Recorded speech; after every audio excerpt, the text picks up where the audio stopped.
Good evening to all. Uh, Thank you very much for this opportunity.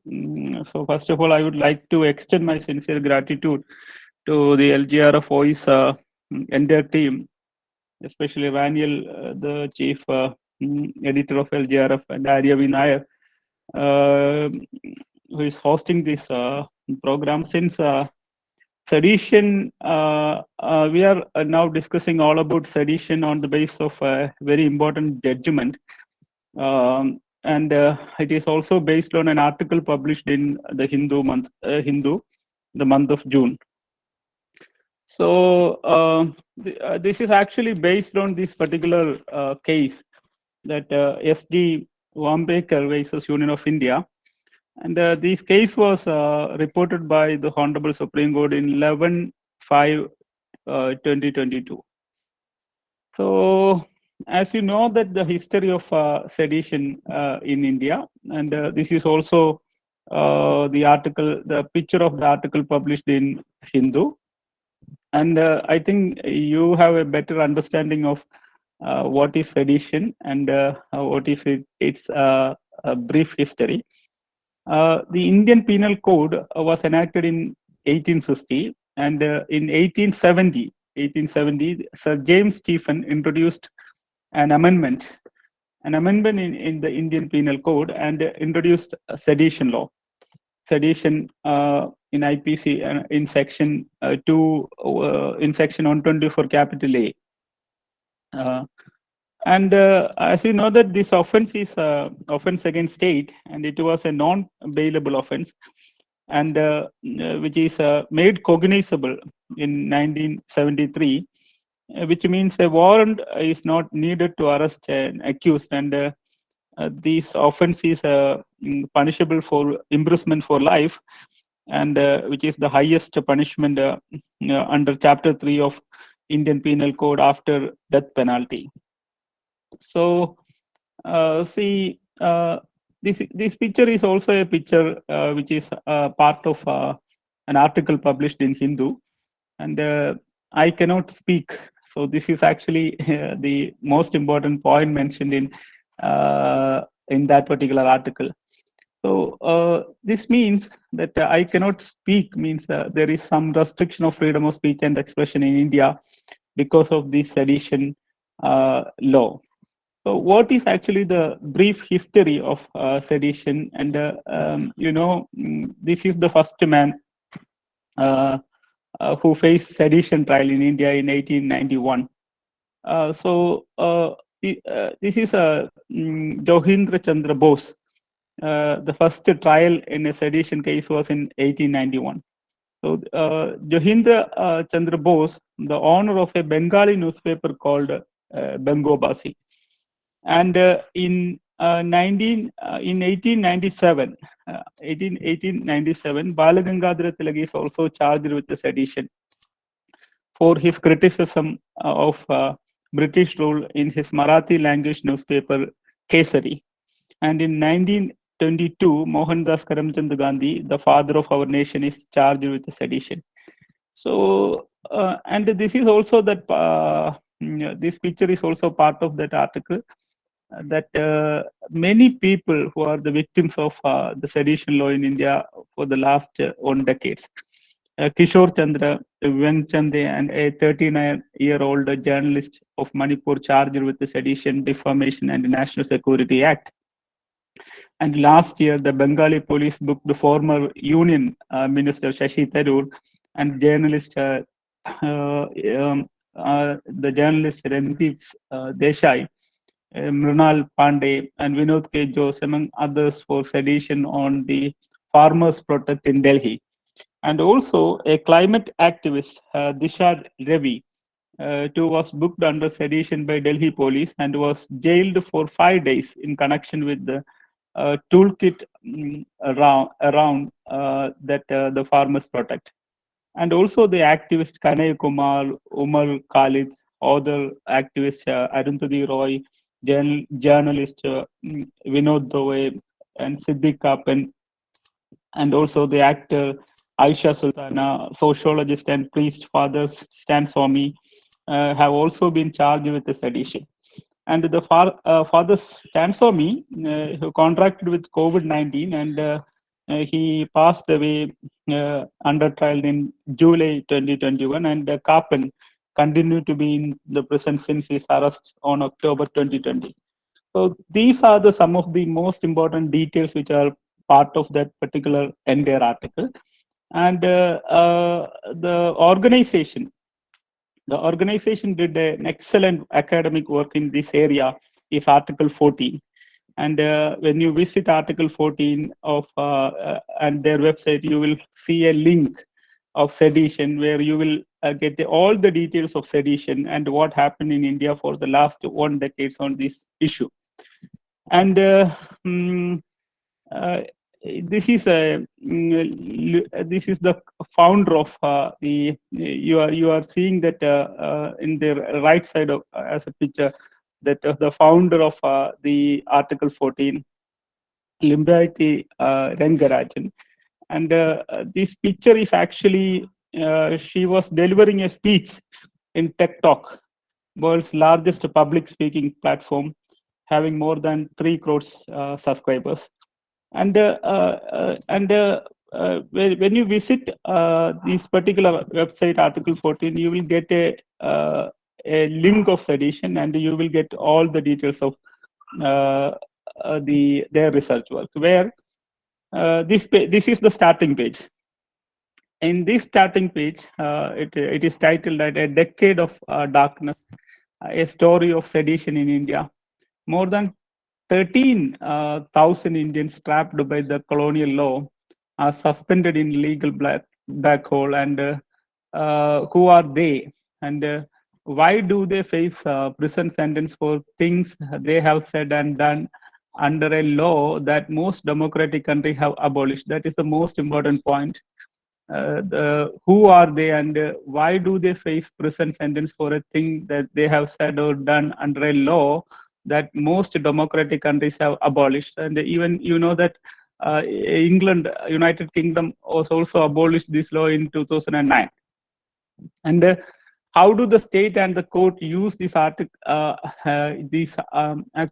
law and explore India's first public, empirical, and investigative repository on the issue of sedition?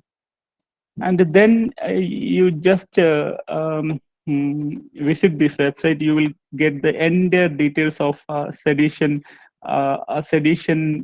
trials for the last 1 decade. And then this particular research is saying the fact that the people, more than 800 sedition cases have been filed against 13,000 Indians in 2010. That is also very important, 2010. And another organization did a great research in this area, is the Human Rights Law Network. And you could see the advocate Mehri Desai. Mehri Desai is the senior advocate of Mumbai and the co-founder of Human Rights Law Network. And in his opinion, that this law gives wide arbitrary powers to the state to arrest and detain a person. And in their both opinion, both Limbayati Rangarajan and advocate Mehri Desai, that they mentioned a particular quote in that particular article, that we must, I just mentioned that we must aim for is more holistic lawmaking. The first step after sedition is a relook at a law like UAPA, which need to go. That is the most important point, which need to go. And also, we need laws. We need laws that are in consonance with our fundamental rights. So, see, I think you are well aware of this picture, and this is actually the first victim of sedition in the last 1 decade. So, the last victim was actually the priest and the father Stansomi, I already mentioned, but this person is the first victim of the sedition law for the last 1 decade. That he is a Binayak Sen, and the Binayak Sen, as you know, that He's a doctor, a pediatrician by profession, and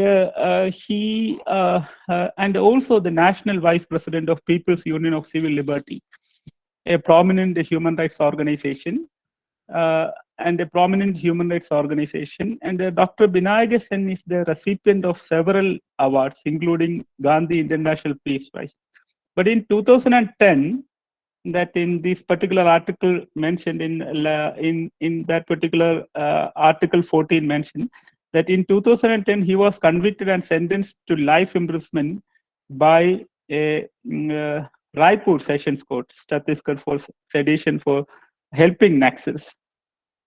And many and in 2007 to 2011 he was in jail, and then during that period he was subject to solitary confinement, and he was jailed without trial.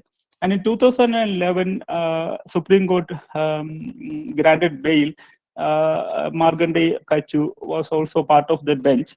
And many international organizations and individuals condemned the decision of the state for this human rights violation against Dr. Sen, and including Amartya Sen, because Amartya Sen said that instead of getting his due honor for his service, Sen had met with an unfortunate verdict.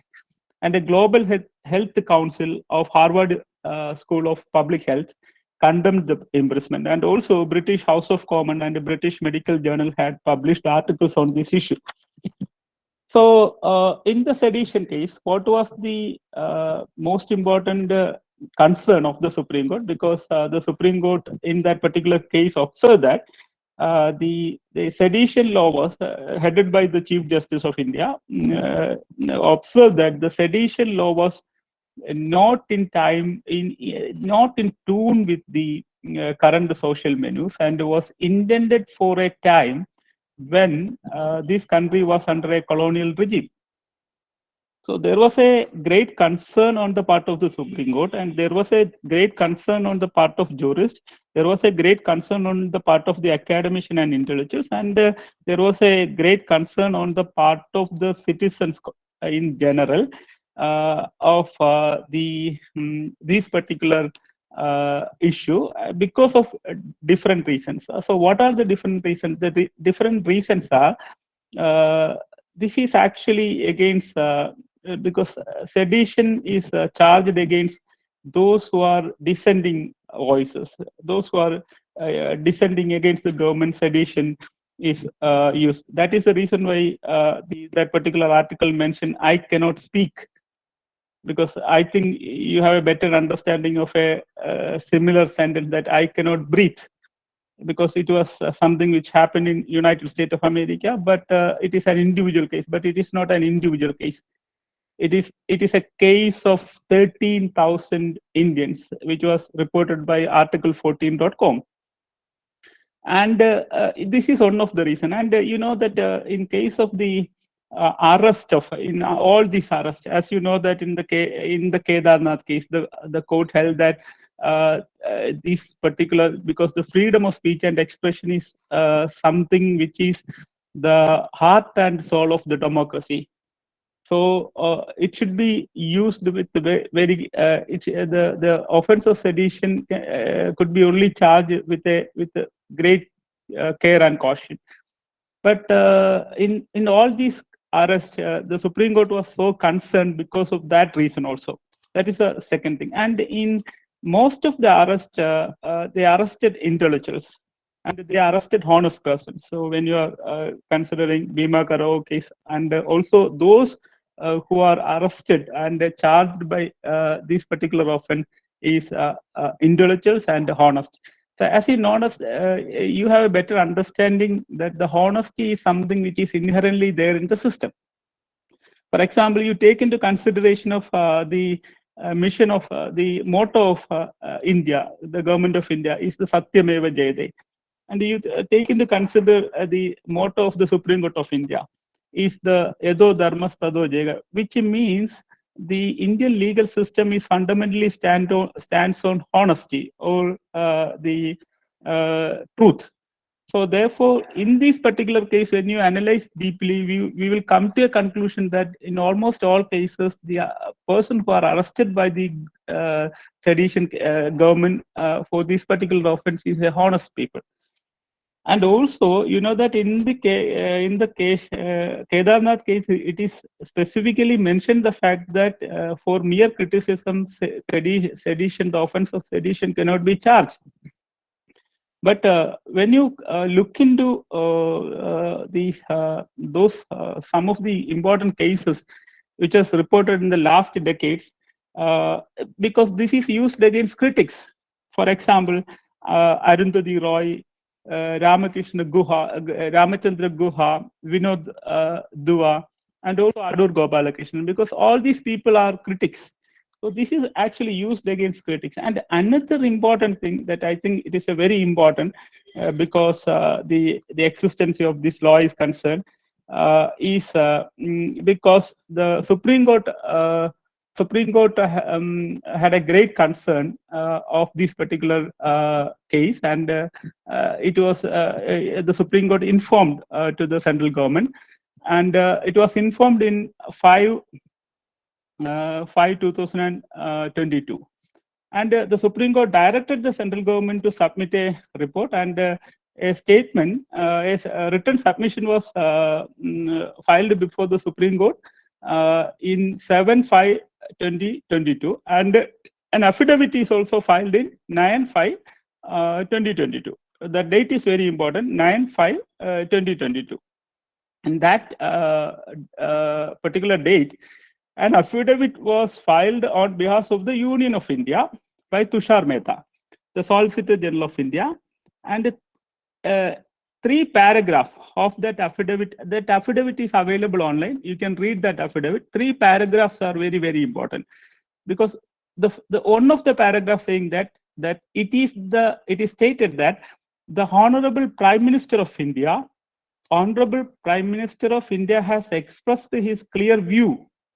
The word is very important, is views, in favor of protection of civil liberties and respect for human rights, and giving meaning to the constitutionally envisaged freedom by the people of this country. This is the first paragraph. And this another paragraph saying that the Honorable Prime Minister believes. So in the first paragraph, they use the word views, and the second paragraph, they used believes, that at that time, when our nation is making Azadi Ka Amrit Mahotsav,